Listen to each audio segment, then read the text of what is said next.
Gjerman në Prishtinë, zotin Jorn Rohde, me të cilin do të flasim për zhvillimet e fundit politike në Kosovë, por edhe në rajon. Mr. Ambassador, thank you for your time. Yeah, thank you, Shpat, for having me here again at TV1. Ambassador, first of all, I want to start with the sports. All eyes are on Germany. The European 2024 is taking place in Germany. What do you think about it, and do you think that Germany could make it to the end?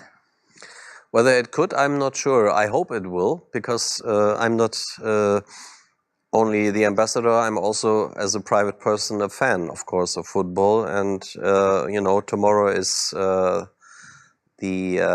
decision time, and I think it's a 50-50 chance, but I'm very happy that there is so much enthusiasm, passion, you know, peaceful gatherings of fans. You know, we saw the Albanians and Kosovar fans the weeks before.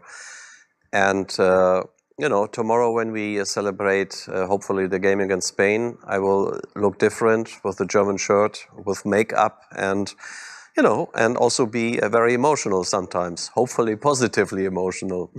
Yeah, but the last game with Denmark was quite hard for Germany. Yeah, it's quite hard, and sometimes, you know, when things are decided by technical tools like video, it takes a bit passion out of the game. So I was not very happy that penalties are called, or, you know, goals are disallowed. I know it's how it is at the moment, but you know, you could fill 5 talk shows whether it was offside or not. And now the video system, 2 minutes, gives you the answer, even if it's 5 millimeters. Ambassador, before moving to domestic politics, I want to ask you about the international arena. We are seeing day by day that the far-right parties are taking ground. Also in Germany, are you worried about the future? Yeah, because I'm worried, because Europe is built on compromise, consensus, and coming together. Nationalistic movements, whether it's in Germany or in other countries, always are based on the principle of inclusion. It's us versus them, and this has been never the answer. And I hope that the mainstream political movements in Germany, whether it's, you know, liberal, social democratic, conservative, find the right answers to problems which are affecting the population, whether it's migration, irregular migration, whether it's housing, inflation, jobs. And, you know, if you don't provide answers, extremes rise, whether to the left or to the right. And I think this debate has to be tackled with honesty and not with sometimes evasion. And there are answers, and we will overcome this, I'm sure. So in these turbulent times, for what values Germany stands today? No, Germany has been built after the disastrous Second World War, which we started, the Nazi regime. Never again.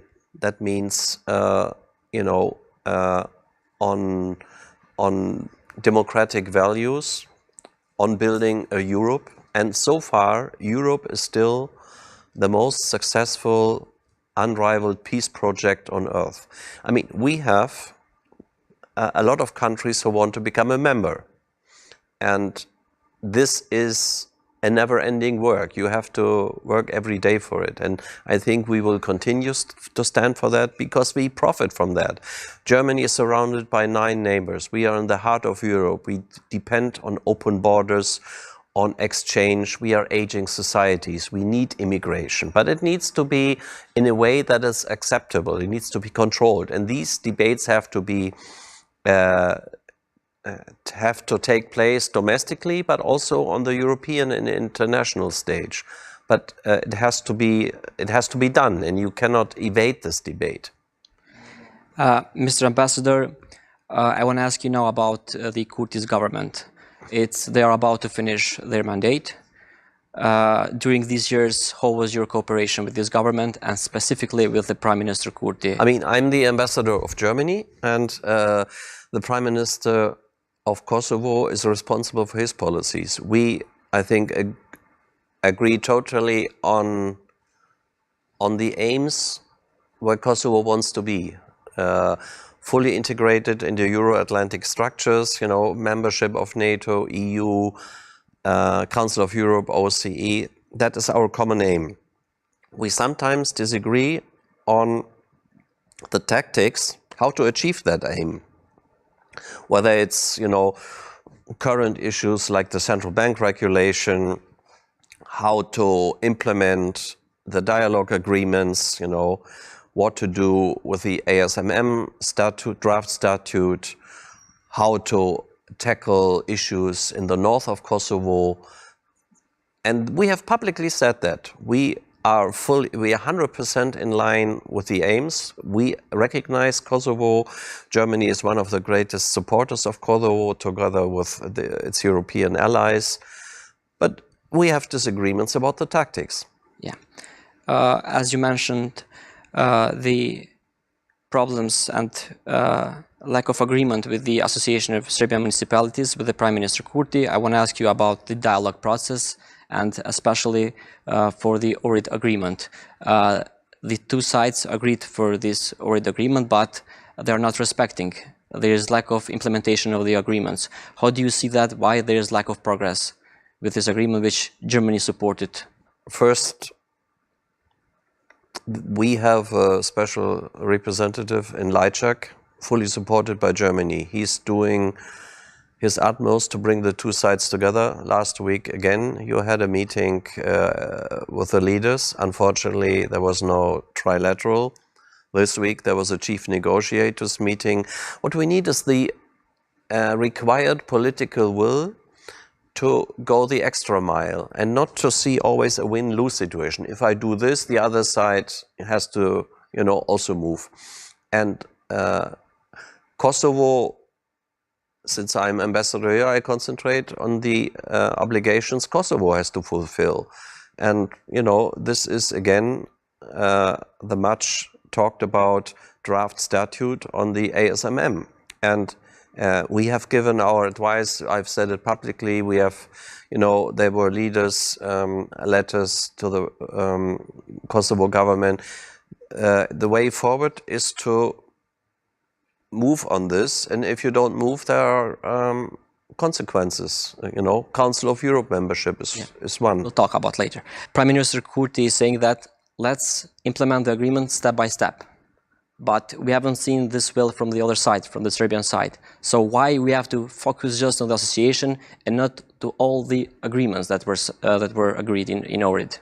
Yeah, step by step. You know, let's take again the draft statute on ASM. I've said it publicly numerous times.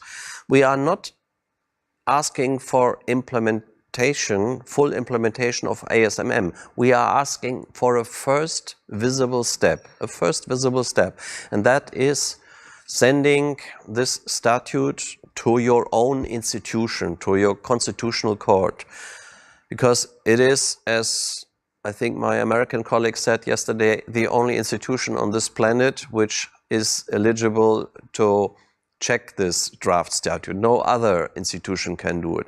And if Kosovo doesn't even do the first step, it's difficult. It's easy for the other side to say we are not doing nothing on our obligations, because basically the ASMM statute is the only thing which Kosovo has to do. Yeah, but in your view, why Kosovo leaders are so hesitant to make progress on the implementation of the association? Why is that, in your view?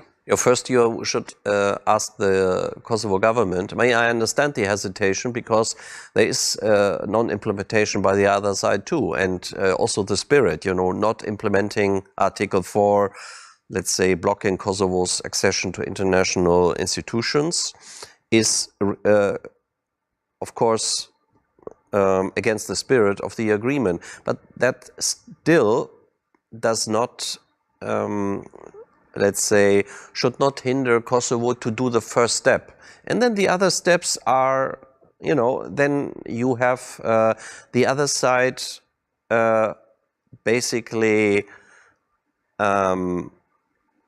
they have to react. But if one side never does the first step, it's easy for the other side, why should we do work? So I would, again,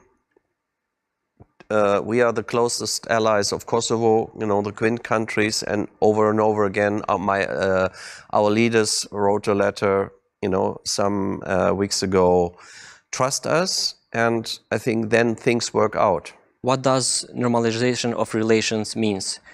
We saw a couple of days ago that the US ambassador in Belgrade, Christopher Hill, said that Serbia doesn't have to recognize at the end of this process Kosovo. What does normalization of process means at the end of this process? The end of normalization means for us full recognition, because both all Western Balkan countries want to exceed the European Union. We just have now made a big step for Montenegro, and when my Chancellor was here 2 years ago, he clearly said, you know, it's unimaginable that two countries exceed the EU which don't mutually recognize each other. This proposal, which was presented to Kosovo and Serbia last year, which we see as legally binding, is a decisive step to that, because it's the facto but not de jure recognition. So it's step by step. That is based on our own German experience. You know, West Germany didn't recognize East Germany, and but it was a step there. And 15 years later, we achieved what we wanted. But we were pragmatic, and pragmatism, I think, is important. You can never get 100%, but on the way to that, you need to show pragmatism and also confidence. What your friends and allies advise you to do. But Ambassador, it's been more than 1 decade since the dialogue has started between Kosovo and Serbia, and there is a little progress on the ground.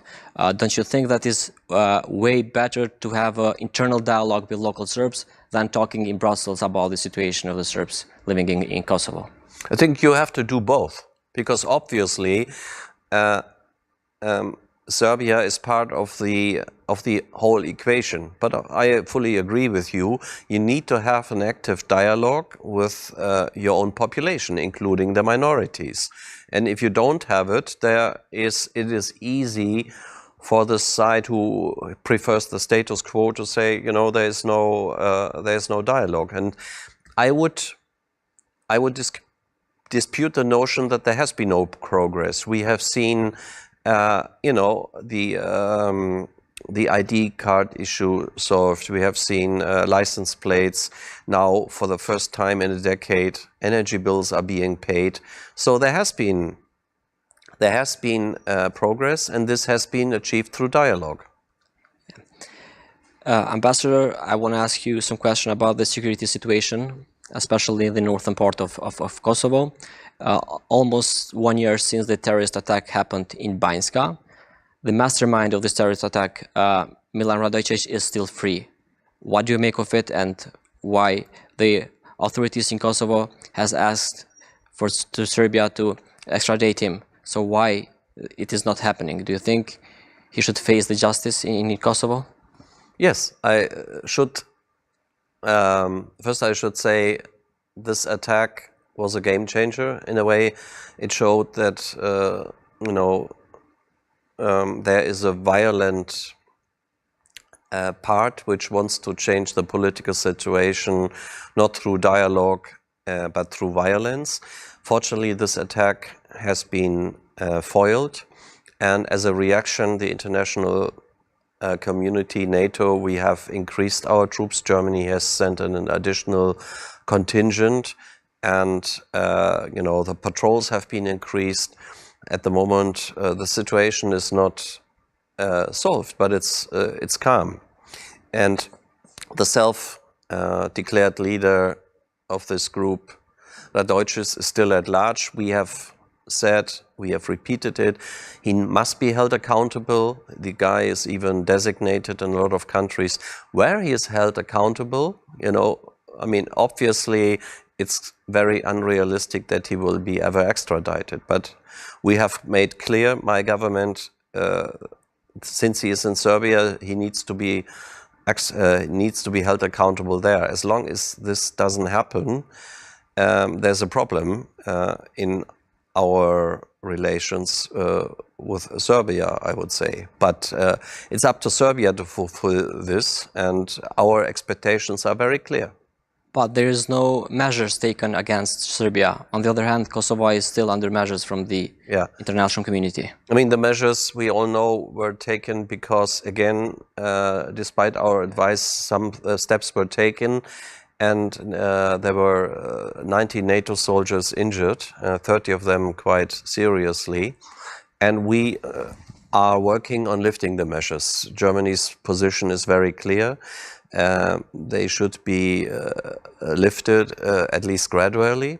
But again, in the EU, you are 27 and you need to achieve consensus. And that is a process which is going on at the moment. But the EU countries were so fast to put the measures, but now to lift them, they are taking too long, maybe. Yes, I agree with you. It should be, I hope it can, can be a decision very soon. But again, this is now in the hands of the member states. And you should ask other players whether they can be lifted soon. We are in favor of that.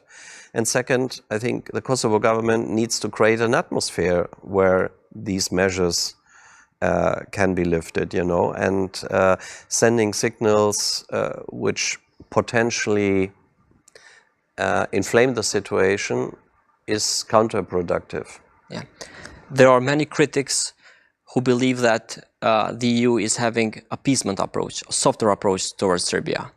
Do you think this is the case, that they are treating Serbia differently? Also, the leaders of Kosovo have said many times that EU is having a very soft approach towards Serbia. You know, it's always easy to criticize the EU.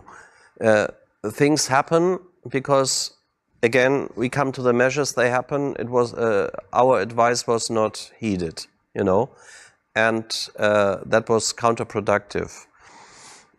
Then you have the situation: do you have a majority to impose measures on this and that? You know, we also have different tools, and when the German government or other governments want to achieve something but there's no majority, then you have to see this fact and act accordingly. And again, on the measures, we think it's time to lift them, and we are working hard to convince our partners that there is the necessary consensus in the EU.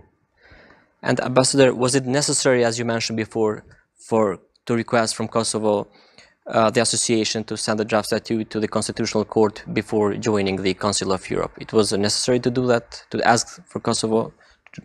You know, things are necessary if you want to achieve a majority in the relevant body. The relevant body in the Council of Europe is the Committee of Ministers. You need a 2/3 majority. And some weeks ago, leaders of Germany, France, and Italy wrote a letter to the government saying, to be sure to achieve that, we want you in the Council of Europe, especially Germany. I've said it numerous times. For the people of Kosovo, of all, also for minorities, you know, the membership of Kosovo in the Council of Europe is a great thing, and the sooner it happens, the better. But you need 2/3 of the vote, and one obstacle to that was sending this draft to the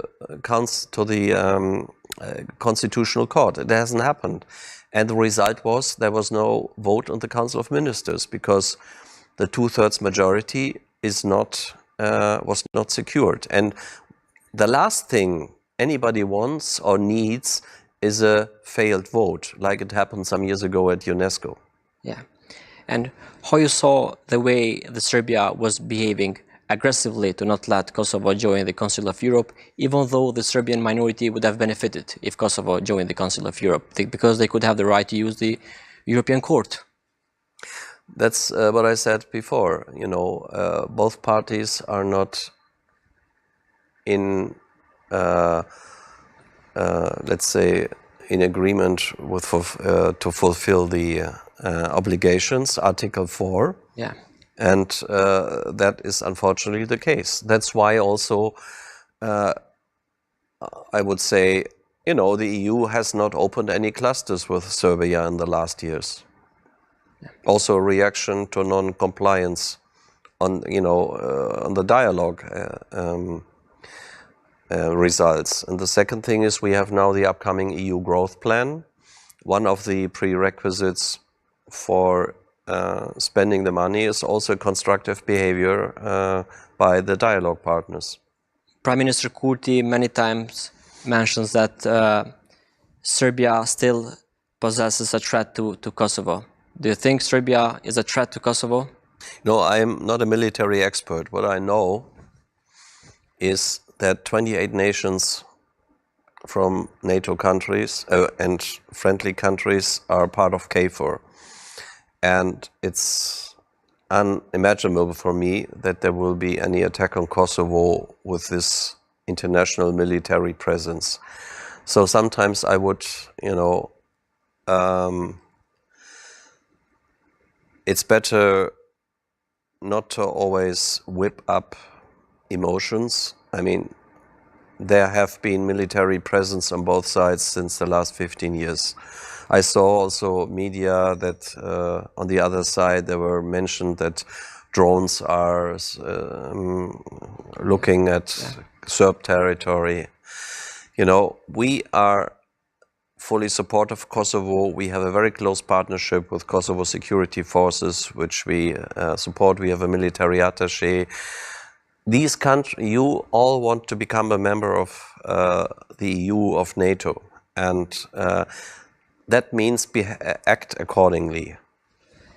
But also, Mr. Ambassador, we have seen some videos of Serbian army training near the border with Kosovo many times. And there were publications from the Prime Minister Kurti. What do you make of it? Again, I would say you have KFOR here, which secures peace and stability here and freedom of movement. And there's nothing to add there. Nothing has happened in the last 20 years except this hybrid attack in Banska last year. And I don't think with the enhanced security measures, patrols, it will happen again. Do you think that our leader, they talk too much about Serbia? We have seen them in press conferences, in interviews. They talk too much, they focus too much on Serbia. Do you think this kind of obsession with Serbia? You know, I'm not here to give grades or so, but what I would really say is it's always good to dwell on your strength. And, you know, Kosovo is a success story, 16 years, democracy, you have free elections, always certified, and you are the most pro-European country in the region. You know, this is a strength. We want to continue to be part of this success story.